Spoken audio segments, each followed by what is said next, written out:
নমস্কাৰ শ্ৰোতাসকল চৰকাৰী কৰ্মচাৰী আৰু পেঞ্চনাৰসকলে পাবলগীয়া মৰ্গীয়া বানচ দিয়ে দিয়াৰ কেতিয়া ঘোষণা কৰিব আনহাতে এইবাৰ কিমান শতাংশ দিয়ে বৃদ্ধি পাব ইয়াকে লৈ শেহতীয়া খবৰ য'ত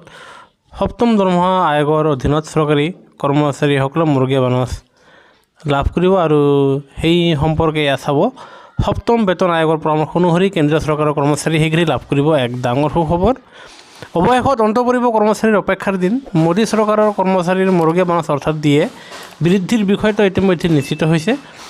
AICPIৰ সূচকাংশ অনুসৰি জানুৱাৰীৰ পৰা জুনলৈকে সূচকাংশ প্ৰায় সুস্থিৰ হৈ পৰিছে বৰ্তমান কেন্দ্ৰীয় চৰকাৰৰ কৰ্মচাৰীয়ে 50% ডিএনএছ ভাত্তা লাভ কৰি আছে AICPIৰ সূচকাংশ অনুসৰি 1.5 পইণ্ট বৃদ্ধি হৈছে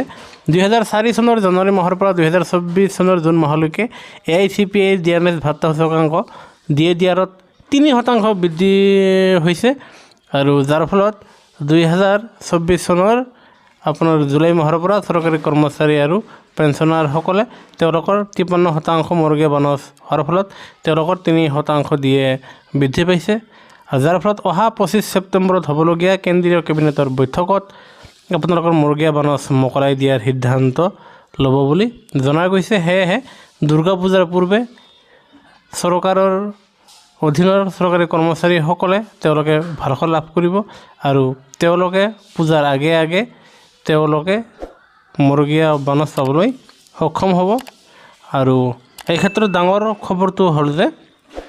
তেনেস্থলত অসম চৰকাৰৰ অধীনৰ চৰকাৰী কৰ্মচাৰীসকলে কেতিয়া লাভ কৰিব আৰু ইয়াৰ উত্তৰটো হ'ল যে যোৱাবাৰ দেৱালীৰ সময়ত ৰাজ্য চৰকাৰে ঘোষণা কৰিছিল সেয়েহে এইবেলিও হিমন্ত বিশ্ব শৰ্মা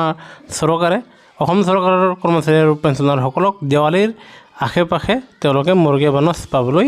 সক্ষম হ'ব আনহাতে এইখিনিতে এটা প্ৰশ্ন হয় এই মৰ্গীয়া বানচৰ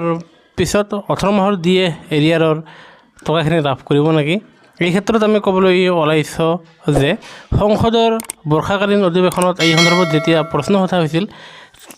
তেতিয়া জানিব পৰা গৈছে যে কৰোনা সংক্ৰমণৰ সময়ত 18 মাহৰ দিয়ে এৰিয়াৰ সন্দৰ্ভত বৃহৎ পৰিমাণৰ তথ্য দিয়া হৈছিল যাৰ ফলত সংসদৰ বৰ্ষাকালীন অধিৱেশনত এই সন্দৰ্ভত যেতিয়া প্ৰশ্ন সুধিছিল তেতিয়া কৈছিল যে এই ধন ঘূৰাই দিয়া নহ'ব কিয়নো কিছুদিন পূৰ্বে এই বিষয়টো স্পষ্ট কৰিছে ৰাজ্যিক বিত্তমন্ত্ৰী পংকজ চৌধুৰীদেৱে তেওঁ কৈছে যে কেন্দ্ৰীয় চৰকাৰে 2020 চনৰ 1 জানুৱাৰীৰ পৰা 2021 চনৰ 1 জানুৱাৰীলৈকে যি সিদ্ধান্ত লৈছে সেই সময়ত কৰোনাৰ কালৰ যি দিয়ে 3 বাৰ বৃদ্ধি পাইছিল সেয়া আপোনাৰ কৰোনা কালত খৰচ কৰি দিয়া হৈছে যাৰ ফলত 18 মাহৰ দিয়ে এৰিয়াৰ বিষয়েটো চৰকাৰে মোকলাই দিয়াৰ কথা চিন্তা কৰা নাই এক কথাত তেওঁলোকে 18 মাহৰ দিয়ে এৰিয়াৰ টকাখিনি লাভ নকৰিব তেনেস্থলত 3 মাহৰ আপোনালোকে পূজাৰ আগে আগে কেন্দ্ৰীয় চৰকাৰৰ অধীনৰ চৰকাৰী কৰ্মচাৰীসকলে মৰ্গীয়া বানচ লাভ কৰিব আনহাতে ৰাজ্য চৰকাৰৰ অধীনৰ চৰকাৰী কৰ্মচাৰীসকলে দেৱালীৰ আগে আগেহে তেওঁলোকে 3% মৰ্গীয়া বানচ পাবলৈ সক্ষম হ'ব সেয়েহে কৰ্মচাৰীৰ পেঞ্চনৰ প্ৰতিটো শেহতীয়া খবৰ আপোনালোকে নিশ্চয় আমাৰ চেনেলটো ছাবস্ক্ৰাইব কৰিবলৈ নাপাহৰিব ভিডিঅ'টো চাবৰ বাবে ধন্যবাদ